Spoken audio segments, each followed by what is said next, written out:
that came out, I don't know, whenever ago, doesn't matter. But why am I starting with that? And just re-enjoy some old favorites. Is re-enjoy a word?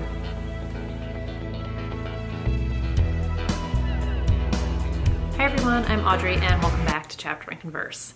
Today's video is a challenge that I created for myself for 2019, and that's to reread some of my old favorites. Now, I love a good reread, and I picked up a few books in 2018 that I had read before and, gave them another go. And whether it's a mystery and I already know the ending, or it's a contemporary, or it's a classic, like whatever, I'll reread anything if I liked it. And honestly, I mean, if there's a book that maybe I didn't like the first time around and someone's telling me to give it another go, I'll probably do that too, because that's just how crazy stuff gets here. But specifically for 2019 and specifically for this video, what I wanted to do is reread a book a month. So I was trying to narrow it down to 12 books that for some reason or another have been kind of important or life-changing or kind of critical to me. So what I set out to do was to pick 12 books off my bookshelf that fit this loose kind of criteria of meaningful, my warped version of life-changing, or super sentimental, and the memory of reading it is just giving me all the feels. And I got it down to 13. So it's 12 fiction books, it's 1 nonfiction. Again, it gets crazy around here, so I'm going to try and read all 13 of them next year. And what my plan is to do 1 a month. Obviously, I'm going to double down 1 month. And I don't know when what I'm going to read when. I'm just going to kind of do what I always do, which is read what I feel. And we'll just see how it goes. My hope for this is that I'm either going to love the book even more the second time around, or at the very least remember how happy it made me at the time when I read it, and remember all the reasons why I loved it in the first place and why I have moved it across state lines and reshelved it on new bookshelves, and why it's just an important part of my collection. Okay, so these books are in absolutely no order at all, and I don't know what I'm gonna read when, but we're just gonna kind of go for it. So, book number 1 is Postmortem by Patricia Cornwell. Now, this was on my Cloak and Dagger Christmas list, and that was supposed to be 8 books to read in December. And I'll be honest, this was number 8 on my list, and I read 7 out of 8, and I was having a little bit of a mystery thriller burnout at that point. So I did what I do, and I wound up switching gears and reading a contemporary book instead to round out December. So, not because I didn't love this, but I just needed a little bit of a timeout. So she's getting pushed into 2019, it's all good.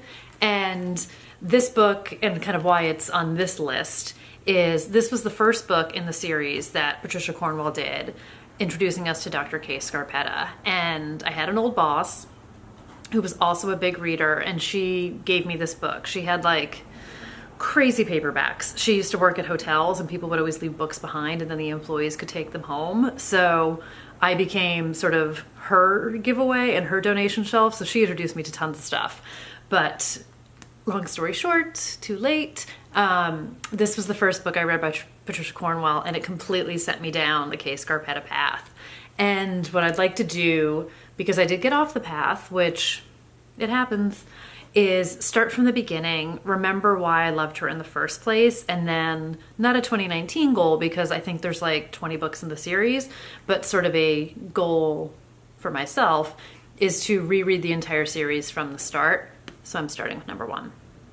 The next book on my list is The Bestseller by Olivia Goldsmith. And Olivia Goldsmith wrote The First Wives Club, amongst others.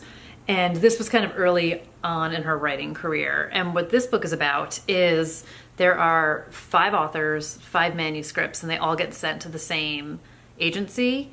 And there's one agent who's kind of reading them all and deciding which of those 5 becomes the bestseller. And what this book does is it follows sort of the lives of those 5 authors and their stories, as well as that of the agent who is reading them all and kind of holding their fate in her hands. So I've read this book several times, but I haven't read it in a long time. And the writer in me loves this, because here's the dream. You finish the book, you send it to the agent, the agents reading it, and their, you know, your future is in their hands and helping determine your fate. So this is about being a writer. This is about publishing in New York. This is about the agent's perspective and kind of the blood, sweat, and tears that goes into writing a book. But it's also, it's not like a serious, like industry, this is like a procedural of how to get a book written type of a thing. It's still a novel, and there's drama and there's comedy to it. And each chapter has a quote from an author that leads you into it. It's just all sorts of just geeking out on reading and writing kind of all rolled up into one place. So I'm excited to revisit this. It kind of reminds me of why I write in the first place and the passion that goes into being a writer and the excitement behind, you know, what could be and having your dream of being published and becoming a best-selling author. Before I jump into the next book, I did want to mention that I don't even remember what some of these books are about. So I remember loving them, and, you know, the titles of it and something about it was important to me, and I refused to get rid of it, but I don't actually remember the stories. And I, you know, obviously read the backs and the book jackets and stuff. And even then, I don't totally remember what everything was about, but the whole point of rereading them is to find out. So the first in that list of books is Who Will Run the Frog Hospital by Lori Moore. Now, my best guess is I picked up this book for a ridiculous reason, which is when we were kids, my sister used to call me Frog. And it doesn't even matter why. It had nothing to do with what I looked like. It's a long, long story that still won't make sense even after I tell you guys. But what you need to know is anything related to frogs, whether it was cartoons or what have you, I picked it up. So I'm going to bet my life that's why I picked this book up. And Lori Moore, she'd written a lot of short stories. I used to have some of her short story collections and kind of regretfully unhauled them over the years. But this is a short novel. It's like 150 pages. And it is about a woman, so she is married, sitting in Paris at a cafe with her husband, and sort of having this revelation that she's no longer in love with him. And for some reason, she starts to reminisce about a summer long, long ago when she was in high school, and about a friend she had made that summer, and kind of what was her life-changing summer, and something that's so important to her that she reflects back on. So my guess is that whether it was the coming of age piece of it or the high school piece of it, or I don't even know what, that's what I connected with. But for some reason, this book remains top of my list as something that was so meaningful to me, and I'm excited to reread it and revisit that time. So the next book is one I've actually talked about on this channel before, and that's Lucy Sullivan is Getting Married by Marian Keyes. And this is a chick lit book that came out kind of right in the Bridget Jones diary era. And this is the first book by Marian Keyes that I read, and this set me 100% on a path to discovering one of my now most favorite authors ever. And I distinctly remember finding this in the bookstore, having cover love for it, which is why I picked it up in the first place. And this book did not disappoint me at all. I've read it several times, but I haven't read it in probably 10 years. So this is going to be really fun, I think, to revisit. And this book is about Lucy Sullivan. And she winds up going to a psychic with her friends, kind of against her will. And the psychic tells her that by the end of the year, she will be married. But Lucy doesn't have a boyfriend. She's a little bit cynical, which is why I love her, and kind of rolls her eyes at the entire thing. But then she meets a guy and starts dating him. And then she seemingly just can't stop meeting men. And you know, after a very long drought of nobody, she suddenly has tons of men in her life. So the entire thing is, you know, obviously, is the psychic right? And is your destiny set out for you, or do you control your destiny? And this is the original one that I had, obviously, but my obsession with this book is so deep that when I went to London a few years ago, I picked up the UK copy of it because I needed to have this in my life. So this time around, I'm going to read the UK copy, even though this one's all meaningfully marked up with all of my loves from back in the day. So same book, just, you know, the UK version of it. And this one is pristine because I haven't even cracked the cover, but I'm going to be reading this one this time round. My next book is The Romantics by Galt Niederhofer. And this is a great book about a group of friends who met in college and we kind of pick them up 10 years later where they're all getting back together again for a wedding between two of the friends. And at the core of this book is Lila and Laura, and they were roommates in college, you know, best friends, and they were kind of the glue that holds this whole group together. And back in college, Laura and Tom used to date, but we are meeting the group at Lila and Tom's wedding. So you can already see what's happening here. And what this explores is, you know, it kind of goes back and explains how the relationships have shifted and the relationship Laura and Tom had, and obviously the complications of their past being not really at the forefront of this wedding weekend, but can't be ignored at this wedding weekend. And then other people are in the group are in relationships with each other, and kind of their whole complicated past and their whole history reaching a very dramatic head at the weekend before this wedding. You know, for me, I had a tremendous group of friends in college, and we all stayed in Boston after we graduated. And I can completely relate to this, you know, kind of core group of people, and how the relationships are complicated and the emotions are complicated, and how people, you know, you fall in and out of love with your friends, and sort of how all of that can be extremely complicated and confusing. And it's amazing and wonderful to have people who know you so well, but it's also tricky and sad and heartbreaking. And, you know, sometimes relationships shift and change, and there's people who are in your life at a certain time in your life for a reason who you kind of outgrow, and you change as a person or they change, and maybe you don't quite fit the same way you did when you first met. So it's a lot of that, probably getting a little bit TMI here and a little too heavy.